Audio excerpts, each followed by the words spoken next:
Hello guys, কেমন আছো তোমরা? তো চলে এসেছি আবার একটা ফুড ব্লগ নিয়ে। আর আজকে আমাদের মেনু হচ্ছে বিরিয়ানি।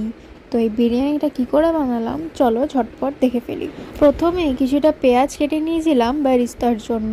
পেঁয়াজগুলোকে কেটে ভালো করে তেলে ভেজে নেব যতক্ষণ না সেগুলো গোল্ডেন ব্রাউন হয়ে যাচ্ছে।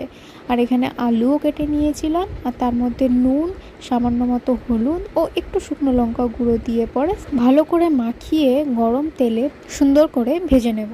আলুগুলো বেশ সুন্দর লাল লাল ভাজা হয়ে গেলে চালটা বসিয়ে দেবো। চলো, চালটা ফোটানোর জন্য আমি আগেই ডেচকিতে জল বসিয়ে দিয়েছিলাম, আর এইগুলো দিয়ে পরে ভালো করে ফুটিয়ে নেব। তারপরে সোক করে রাখা এই বাসমতি চালটা ভালো করে ধুয়ে পরে জলের মধ্যে দিয়ে দেবো। আর উপর দিয়ে দিয়ে দেবো সামান্য পরিমাণে একটু সাদা তেল। চালটা মাত্র 20% মতোই হলে হবে। যতক্ষণ ভাতটা হচ্ছে চলো মাংসটা ম্যারিনেট করে নিই। এখানে দিয়ে দিলাম সামান্য একটু লবণ, কাশ্মীরি রেড চিলি পাউডার, ধনে গুঁড়ো, জিরে গুঁড়ো ও সামান্য হলুদ।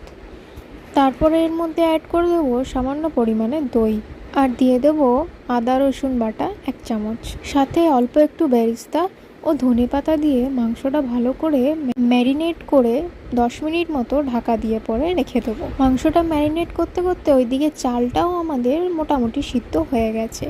বেশি সিদ্ধ করব না, কারণ এদিকে দমে বসালে পরে আপনি আপ সিদ্ধ হয়ে যাবে। তারপর 4টে ডিমও সিদ্ধ হতে বসিয়ে দিয়েছিলাম।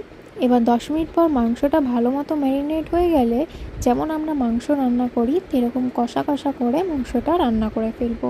আর এখানে আমি সামান্য পরিমাণে অ্যাড করলাম বিরিয়ানি মশলা। মাংসটা বেশ তেল ছাড়তে শুরু করলে ওখান থেকে সামান্য পরিমাণে একটু তেল তুলে রেখে দেবো। এরপর একটা ডেচকিতে ভালো করে ঘি মাখিয়ে লেয়ারিং স্টার্ট করব। প্রথমেই দিয়ে দেবো কিছু পরিমাণ মাংস, আর তার উপর দিয়ে ভালো করে ভাতটা দিয়ে দেবো।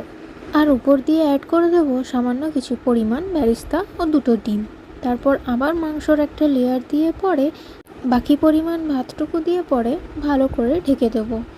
তারপর উপর দিয়ে আবার একটু বেরেস্তা, বিরিয়ানি মশলা, ধনেপাতা কুচি ও ঘি অ্যাড করে সেই মাংস কষানোর সময় তুলে রাখা ঝোলটা সামান্য পরিমাণ অ্যাড করে দিয়ে একটা ভারী কিছু চাপা দিয়ে পরে দমে বসিয়ে দেবো। এখানে আমি মোটামুটি আধ ঘন্টা মতো একটা তাওয়ার উপরে দমে বসিয়েছিলাম। আর ফাইনালি আমাদের ঝুরঝুরে বিরিয়ানি রেডি।